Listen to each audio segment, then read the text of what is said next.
नमस्कार प्रेक्षकांनो, सावळ्याची जणू सावली या मालिकेच्या आजच्या भागामध्ये तुम्हा सर्वांचे अगदी मनपूर्वक स्वागत। इथे आता सावली बाबतीतची अशी बातमी कळाल्यामुळे कान्हू, एकनाथराव हे सगळेच खूप रडत असतात।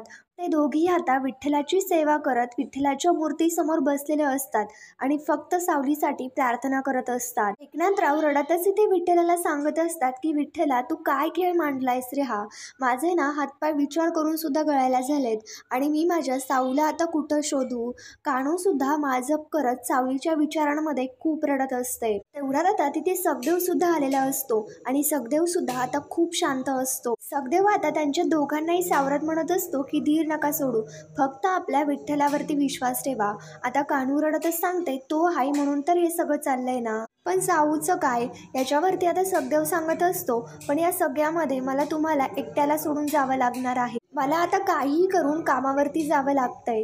आता हे सगळं सखदेवचं हे बोलणं ऐकल्यानंतर कान्हू जरा शांत होते आणि आश्चर्याने सखदेवला म्हणू लागते की अरे पण साऊचं काय? तेवढ्यात लगेच आता जयंती येते आणि हे सगळं कान्हूच्या तोंडून ऐकल्यानंतर ती आता बोलायचा एक चान्स सुद्धा नाही सोडत आणि लगेच बोलू लागते की काय बोललात तुम्ही सासूबाई? सावलीला शोधायचं म्हटल्यानंतर काय माझ्या नवऱ्याने इथे घरी बसायचं का नोकरी सोडून? आधी ते नोकरी करत नव्हते तेव्हा घडाघडा त्यांना बोलत होतात आणि आता माणूस नोकरी कमवतोय, पैसे कमवतोय आणि त्याला तुम्ही घरी बसायला सांगताय। या जगात कोणीच कोणाचं नसतं। त्यांनी यांना नोकरी दिली म्हटल्यानंतर काही यांना फुकट पगार देणार का? काम तर करावंच लागेल ना। आता जयंती असं एकतोंडी बोलत असते। हे ऐकल्यानंतर कान्हू, एकनाथराव यांना सगळ्यांना वाईट वाटू लागतं। आता लगेच सखदेव म्हणू लागतो, अगं जयंती काही काय बोलतीयस ग? अगं ते काळजीपोटीच तर बोलत होते। इथे आता जयंती लगेच म्हणू लागते, पण आपल्याला नाही का मग काळजी त्या सावळीची? काळजी आहे म्हणून काय कोणी जेवण सोडलं का? काळजी आहे म्हणून काय कोणी झोपायचं सोडलं का? आता मग नोकरी आहे म्हणून काय घरात बसायचं का? इथे आता जयंती फक्त कान्हू आणि एकनाथराव यांना दोघांनाही टोचून बोलत असते की जेणेकरून त्यांच्या दोघांनाही या गोष्टीबाबत त्रास व्हावा। जयंती आता इथे लगेच कुटकुट करत बोलू लागते, लग्नाच्या आधी सुद्धा सावळी सावळी सावळी, लग्न झाल्यानंतर सुद्धा सावळी सावळी। इथे या घरामध्ये मला काही सुख नाहीये आणि लगेच ती तोऱ्यात ढुंकत मोडत तिकडनं निघून जाते। कान्हू, एकनाथराव दोघेही शांत असतात। एकनाथराव इथे रडतच पांडुरंगाला म्हणू लागतात की माझ्या सावळीच्या आयुष्यातलं भोग काही संपना झालंय। जे काय सगळं काही माझ्या हातात होतं त्यामुळे सगळं केलं, आता तुझ्याच हातात ते विठ्ठला समज। आणि ते एकनाथराव रडतच विठ्ठलाकडे रिक्वेस्ट करत असतात, प्रार्थना करत असतात। आता इथे शेवटी जे व्हायचं नव्हतं तेच होतं। आता इथे भैरवी एकनाथकडे आलेली असते आणि दारातच येऊन एकनाथला एकनाथ भागवत अशी तोऱ्यातच हाक मारते। भैरवीचा आवाज ऐकल्यानंतर ते सगळेच आश्चर्याने भैरवीकडे पाहायला लागतात। भैरवी आतमध्ये येते आणि म्हणू लागते, कुठे आहे सावली एकनाथ भागवत? सावली म्हणजे विठ्ठलाची भक्त, दिलेला शब्द पाळणारी, प्राण जरी गेला तरी सुद्धा आपला शब्द पक्का मानणारी, दिलेलं वचन पाळणारी, जबाबदारीने राहणारी, घरातली काळजी घेणारी तुमची लेक सावली एकनाथ भागवत कुठे आहे? इथे आता भैरवी खूप भयंकर चिडलेली असते। सगळे आता शांतपणे भैरवीचं ते बोलणं ऐकतात। एकनाथराव आता इथे भैरवीला म्हणू लागतात, भैरवी माझं जरा ऐकून घ्या, पण मात्र भैरवी कोणाचं काहीच ऐकून घ्यायला तयार नसते। भैरवी म्हणू लागते, एकदम गप्प बसायचं, आता फक्त मी जे बोलेल ना त्याचं खरं खरं उत्तर द्यायचं। सावली ही अशी अचानक निघून गेली, त्याच्या मागचं कारण काय आहे? असं कोणालाही न सांगता आणि उगाच त्याच्यामागे काहीतरी कारण तर नक्कीच असेल ना, की आता मेंदळेंसारखं घरानं मिळालंय म्हटल्यानंतर या भैरवी वजाची काही गरज नाही राहिली की काय तुम्हाला? तसं काहीही नाहीये ना, मग खरं खरं सांगायचं, माझ्यापासून पिच्छा सोडून घेण्याकरता तुम्ही सावलीला लपून ठेवलं की काय? मी खरंच बोलतेय ना, नाहीतर अशी समजूतदार चालती बोलती मुलगी अशीच अचानक गायब कशी काय होईल? आता भैरवीचा इकडे एकनाथराव, कान्हू यांच्या सगळ्यांवरती संशय असतो की त्यांनीच भैरवीला गायब केलं, पण मात्र तसं काही नसतं। सगळेच आता रडतच शांतपणे भैरवीचं ते सगळं काही बोलणं ऐकत असतात। एकनाथराव रडत सांगू लागतात की नाही हो भैरवी माई, आम्हाला सुद्धा नाही माहिती सावली कुठे आहे, आम्हाला सुद्धा तिची खूप काळजी वाटते। पण मात्र भैरवी हसत बोलू लागते, ते तुमच्या स्वार्थासाठी समजतंय ना मला सगळं, तुम्ही लोक ना मतलबी आहात, आता सुद्धा तुम्ही तुमच्या स्वार्थाचा विचार करताय। तुम्हाला काय वाटलं मला कळत नाही का? मला सगळं काही कळतं। आता एक गोष्ट ना चांगलीच लक्षात ठेवायची, या भैरवीने तुम्हाला त्यावेळी घास भरवलाय ज्यावेळी तुमच्या घरामध्ये भाकरीसुद्धा नव्हती. रस्त्यावरती आला होतात तुम्ही सगळे आणि तुमचा तो सतत फडफडणारा वंशाचा जो दिवा आहे ना, तो कधीच विझला असता. तुम्हाला काय वाटलं तुम्ही असं सावलीला लपवून ठेवून आणि माझ्या ताराचं करिअर बर्बाद कराल आणि तुम्हाला वाटतंय की मी ते सगळं गपगुमान बघत राहील का? नाही, नो वे, तसं कधीच नाही होणार. तसंच जर झालं ना तर सावलीची आणि माझी हिशोबाची फाईल मी तुमच्या सगळ्यांसमोर ठेवेल आणि त्यातला पै ना पै तुमच्याकडनं वसूल करून घेईल. आता हे ऐकल्यानंतर कान्हू, एकनाथराव यांना मोठे धक्के बसत असतात. पण मात्र ते बिचारे शांतपणे आधीच सावलीच्या टेन्शनमध्ये असतात आणि भैरवी जे बोलत असते त्या गोष्टीमुळे तर त्यांना आणखीनच वाईट वाटू लागतं. आणि मग त्याच्यानंतर जयंती लगेच आता हे सगळं ऐकल्यानंतर नाटकं करत रडतच इकडे आता भैरवीकडे येते आणि म्हणू लागते, माई अहो काय बोलताय? म्हणजे आता ह्या सावलीने केलेला तो पसारा माझ्या नवऱ्याने आवरायचा? म्हणजे आता तिने करून ठेवलेलं ते सगळं कर्ज आम्ही फेडायचं? म्हणजे हे बरं आहे, तिने करायचं आणि आम्ही फेडायचं. आणि आता जयंती लढण्याचं जरा जास्तच नाटक करत असते. जयंती रडतच म्हणू लागते, पाहिलं ना माई तुम्ही, असंच मांजरीसारखं ना सतत माझ्या संसारामध्ये ना ही पोरगी अडवी येत असते. जयंती इथे माईचा हात पकडते आणि त्यांना म्हणू लागते, माई अहो मी तुम्हाला सांगते, लग्न झाल्यापासून या लोकांनी कधीच मला सुख दिलं नाही हो. भैरवी आता ओरडत म्हणते, जयंती बास कर ग, तुझा हा मेलोड्रामा ना बाद झाला आता. तुमच्या ह्या ड्राम्याची ना सवय झाली आहे मला, जरा काहीतरी वेगळं करा. पण मात्र मी तुम्हाला आता शेवटचं समजावून सांगते, सावली ही व्यक्ती माझ्यासाठी किती महत्वाची आहे ना ही गोष्ट तुम्हा सगळ्यांना माहिती आहे. लवकरात लवकर जर सावली माझ्या समोर नाही आली ना तर पै ना पै तुमच्याकडनं मी वसूल करील, पण तुमचं आयुष्य सुद्धा मी उद्ध्वस्त करेल. इथे आता हे सर्व बोलणं भैरवीचं ऐकल्यानंतर एकनाथराव रडतच आणि काकू तिरे भैरवीला सांगू लागतात की भैरवी माई असं काहीही करू नका, सावली लवकरच सापडेल. खरं सांगतोय आम्हासनी बी आमच्या सावची खूप काळजी वाटती या. भैरवी म्हणू लागते, तुमची ही जी खोटी काळजी ना ती तुमच्या समोरच ठेवा, पण मात्र मला सावली लवकरात लवकर हवी आहे. आणि जर सावली माझ्या समोर नाही आली ना तर या भैरवीच्या तडाख्यामधनं तुम्हाला कोणीच नाही सोडवू शकत.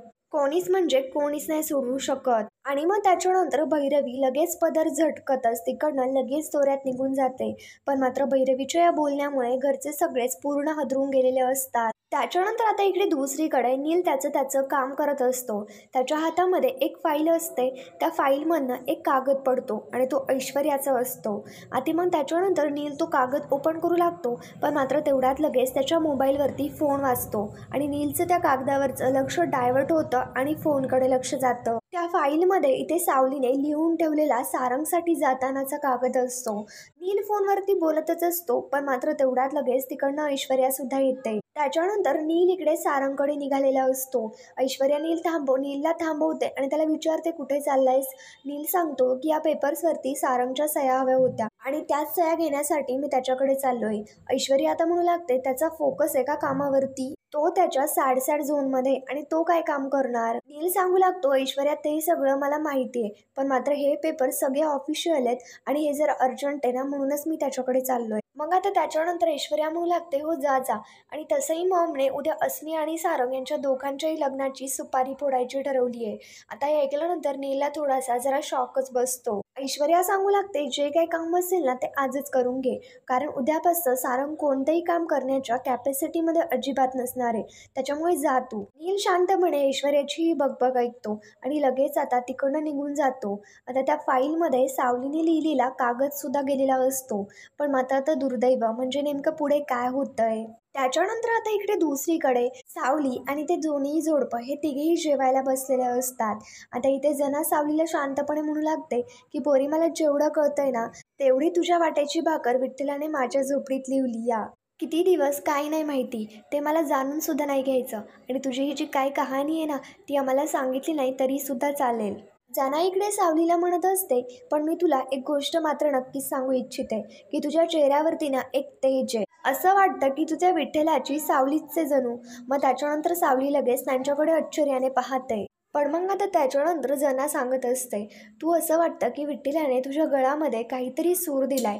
आता तुझं नाव गाव न सांगता आमच्या झोपडीत किती दिवस राहतेस काय माहिती. तुझ्या जन्मामागं सुद्धा नक्कीच काहीतरी हेतू असेल. तेव्हा तुझं हे कार्य तू विठ्ठलाच्या साक्षीने सुरू ठेव. आता इथे जना फक्त सावलीला समजावून सांगत असते. तिच्या मनाप्रमाणे या गोष्टी बोलत असते, पण मात्र जना जे काही बोलत असते ते अगदी खरं असतं. त्या अनोळखी जोडप्याने इकडे सावलीला आसरा तर अगदी मनापासून दिलेला असतो, पण मात्र आता सावली इमोशनल होत रडायला लागते. आता इथे सावली रडताना पाहता जना लगेच सावलीला शांत करत म्हणते की हे पोरी का झालं, असं डोळ्यामध्ये का ग पाणी आणलंस. आणि जना प्रेमाने सावलीला आपल्या जवळ घेते. सावली आता शांतपणे जनाच्या मांडीवरती डोकं ठेवते. जना मायेने सावलीच्या डोक्यावरनं प्रेमाने हात फिरवत असते. सावली सांगू लागते, काही नाही झालं, मी खरंच विठ्ठलाची सावली आहे. आणि मग त्याच्यानंतर सावली तिच्या जन्मापासनं जे काही झालं तो सगळा प्रकार त्यांना सांगायचं ठरवते. कारण त्या दोघांनी बरोबर सावलीला अगदी विश्वासात घेऊन सावलीचं मन जिंकवलं असतं. म्हणजेच की जेव्हा सावलीचा जन्म झाला तेव्हा सावली ही मृत्युमुखी पडलेली होती. पण मात्र त्यावेळी आता इथे एकनाथरावांनी सावलीला विठुरायाच्या पायथ्याशी नेऊन ठेवलं आणि विठुरायाच्या सावलीतच सावली लगेच रडायला लागली. म्हणजेच की तेव्हा सावलीने श्वास घेतला आणि म्हणूनच एकनाथरावांनी सावलीचं नाव सावली ठेवलं. सावली तिच्या शाळेमध्ये गाणं गात असताना तिथे भैरवी आलेली असते आणि भैरवीला गाण्याची एक आवड असते. त्याच्यामुळे भैरवीनेच आता सावलीला गाणं शिकवलं. पण मात्र जेव्हा तारा आणि भैरवी रियाजाला बसायच्या तेव्हा ताराला गाणं गाता येत नसायचं. म्हणूनच भैरवीने एकनाथरावांकडनं करार करून घेतला की त्या सावलीच्या सगळ्या आवाजाची जबाबदारी ही भैरवीकडे असेल. हे सर्व काही जे काही घडलं ते सर्व काही आता इथे सावली त्यांच्या दोघांनाही सांगत असते. आणि मग तसंच तारासमोर स्टेजवरती गाणं गायची आणि भैरवी मागे पडद्याच्या मागे राहून गाणं गायची. पण मात्र खरा आवाज तर सावलीचाच असायचा. त्याच्यानंतर असाच सारंग रस्त्याने चाललेला असतो, पण मात्र तेव्हा देखील सावलीने वाचवलं. तसंच जेव्हा अप्पूला त्रास व्हायला लागतो तेव्हा सुद्धा सारंगने अप्पूला हॉस्पिटलमध्ये नेऊन त्याचे प्राण वाचवले. हे जे काही घडलं ते सर्व काही आता इथे सावली त्यांच्या दोघांनाही सांगत असते.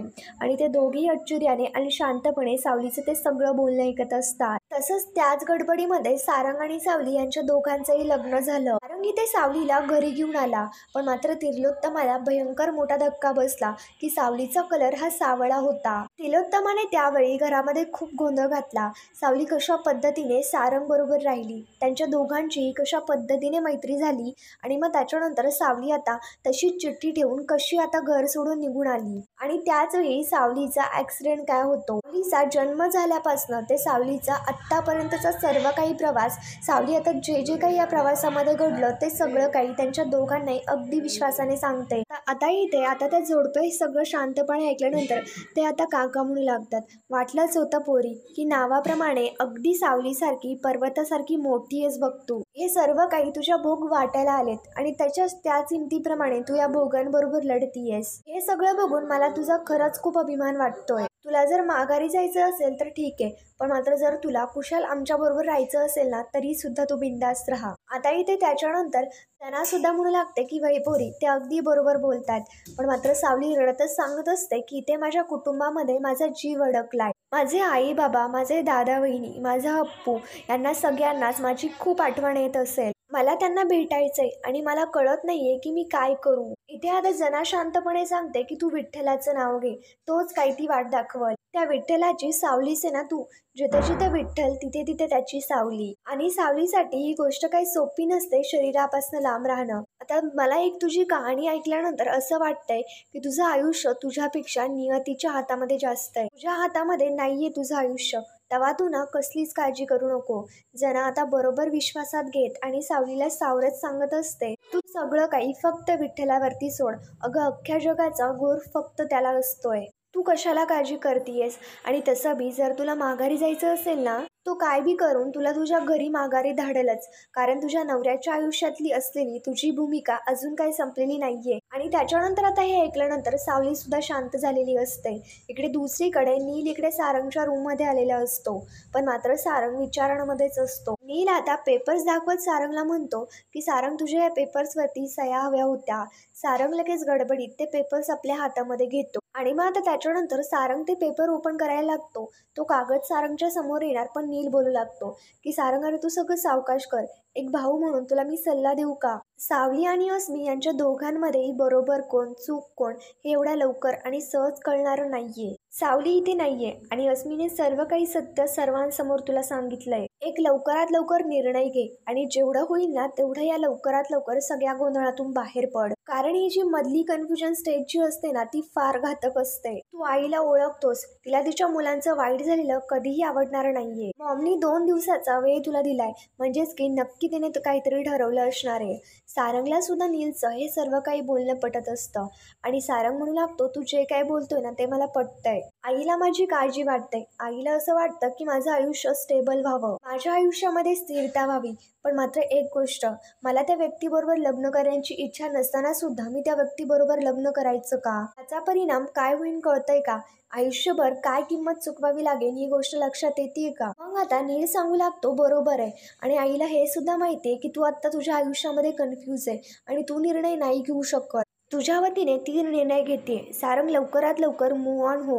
आणि तसंही सावली तुझं खरं प्रेम नव्हतंच. I am so sorry Sarang, पण मात्र ही गोष्ट सुद्धा तेवढीच खरी आहे की सावली आपल्या बरोबरीची नाहीये. सारंग, मला मान्य आहे की आजपर्यंत मी या मॅटर बरोबर तुझ्याशी बोलत नाही राहिलो.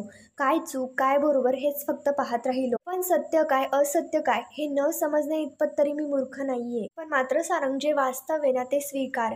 सारंग सुद्धा शांतपणे नीलचं सगळं काही बोलणं ऐकतो. नील आता सारंगला सांगतो की याच्यावरती सह्या करून ठेव. नील आता तिकडनं निघून जातो. सारंग आता पेपर्सवरती सह्या करायच्या असतात म्हणून ती फाईल ओपन करतो. सावलीने लिहिलेला कागद खाली पडतो आणि आता सारंग तो कागद बाजूला ठेवतो. थोड्या वेळाने काय होईना पण सारंगचं लक्ष त्या कागदाकडे जातं. सारंग तो कागद पाहतो आणि त्याच्यामध्ये सावलीने लिहिलेलं जे काही पत्र असतं ते सारंग असतो. म्हणजेच की मी तुमच्याबरोबर बोलत नाही याचा अर्थ असा की भैरवी माईने काही मला कारणास्पद आता त्या शब्दामध्ये अडकवलंय. पण मात्र माझ्यावरती नाराज राहू नका.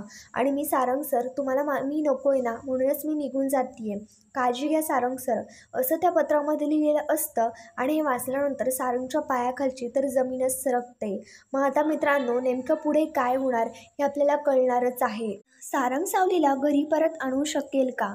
नेमकं आता काय होणार हे आपल्याला कळणारच आहे. त्याच्यासाठी आमच्या चॅनलला सबस्क्राईब करा. Thank you so much.